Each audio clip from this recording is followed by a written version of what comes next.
Welcome back, everyone. Toy Shiz here, and we're back yet again with something definitely different. Although it's been quite a few weeks of nothing but Marvel versus Capcom news. It seems one after another, and well, I was on Big Bad Toy Store and they had a sale, and someone told me, "Hey, well, this Darkstalkers Morrigan will go really nice with your Marvel vs. Capcom collection." Well, we got some news for you in that sense, but it doesn't discount the fact that it's a pretty good looking figure and it does have really cool artwork. And if I'm being honest, I never played as Morrigan in Marvel vs. anything, but she's an interesting character. Very interesting, we'll just say. Take note of some of the poses on the back of this box. Some are achievable if you're holding the figure, we'll just say that. But regardless, we're going to take our time. We're going to have some fun here. So sit back, relax, grab yourself a nice hot cup of coffee. This is a look at the brand new-ish, kind of, sort of, we'll just say, the Darkstalkers Morrigan by Storm Collectibles. All right, so here is everything taken out of the packaging. Like I said, she was on a bit of a sale. Still means she's kind of expensive, but at least you get a bunch of stuff in the box and you get a really nice looking figure. So we'll kick it off with the hands, multiple pairs of hands, all kinds of posable hands and evilly looking hands and outstretched hand. You get the idea. And they all have a little bit of paint on each side of the hand. You also get her blade boots. This is part of some of her moves that she does in the various Darkstalkers games. Essentially, her feet turn into blades. That's basically what it is. And yeah, they pop on nicely. It kind of looks like, well, an ice skate in many ways. One thing I will want to note about this figure is that she poses nicely. She's very sturdy if you get her in the right position.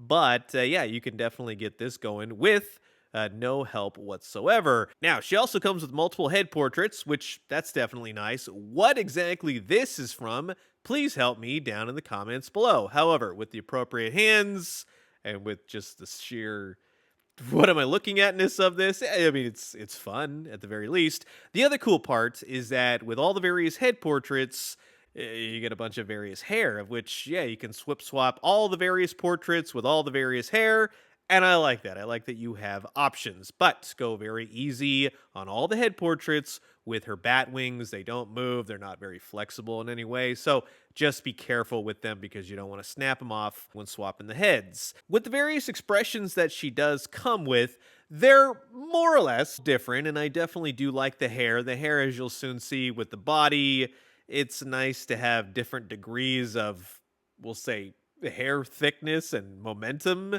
if anything. And like I said, you can swap all the various portraits, but it's when you want to pose her out, and then as you'll soon see with the various movement or lack thereof and the bat wings and everything else, yeah, the various hair and all its weirdness definitely can aid you or hinder you in some areas. But I do like that she comes with a stand. The stand is kind of just for the bat, I would say, if anything.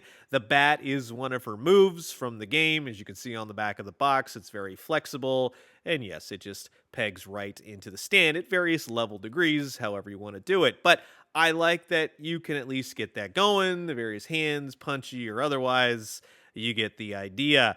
On the back of the box, it does show that you can get her in one particular move from the game in a various pose, and yeah, I'm not going to say you can really do that. They kind of give a little asterisk on the bottom, like poses may vary, so limited articulation in some sense. However, in a Marvel vs. Capcom setup, if you don't look too closely, it looks pretty good, but you can also use the stand as, we'll say, a head portrait holder. But the actual figure, so there's going to be a couple gripes coming up, but all those aside, she's a really nice looking figure for various reasons. But in terms of being an action figure and being posable, I could see this being a designer's nightmare, but I think that they've actually done a really good job. She has a lot going on in many ways, but you can see that with the hair, it's very flexible. This one in particular, again, go easy with the bat wings on the top of her head.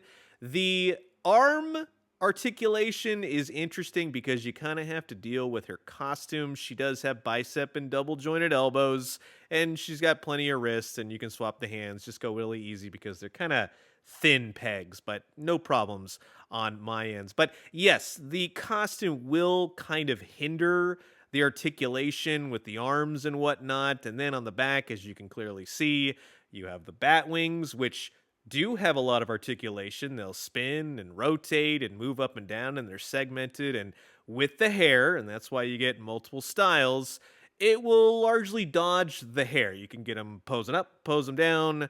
You get the idea. And let's say with the ab crunch, of which there's no right way to do this, so we'll just jump right in. She has upper diaphragm, which can go forward pretty good. She gets kind of gappy in the back. If you go too far back, she will largely come apart. Nothing breaks, but you get the idea. Then she has a waist as well, which, yeah, pretty good momentum for a fighter type character. She kind of has some rotation in the hips, not too much, but you can get her kicking out, kicking off to the side, double jointed knees.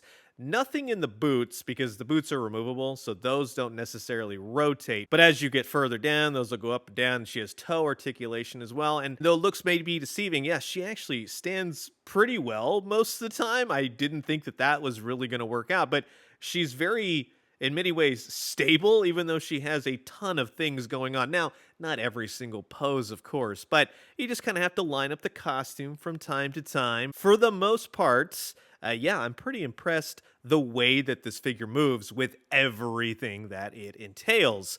The one gripe that I have, it's the major gripe, is that, well, no, she's a little bit too tall for anything, we'll say Marvel Legends or Jada Toys, if you want to do Marvel versus Capcom, that sort of thing. So that's kind of a bummer. But that being said, you can kind of fudge her into the background if you want. And that's largely what I'm going to do, unless another company starts making Darkstalkers figures. Fingers crossed. But if you're wondering how does she pose with Jada Toys Street Fighters or Mega Mans, Sagat, he'll be stoked on that, if anything. So that's going to wrap it up for my quick look at the brand new-ish Storm Collectibles Darkstalkers Morrigan. It's a fun action figure. Really not something that I usually go after. Again, I've been kind of Marvel versus Capcom crazy. A lot of great figures from not only Jada Toys, but Marvel Legends. And then you had the whole Kith thing. Oh, man. But, yeah, like I said, largely, as Morrigan is a fun action figure, she's definitely not going to scale with what you want to do with your figures if you were going that route.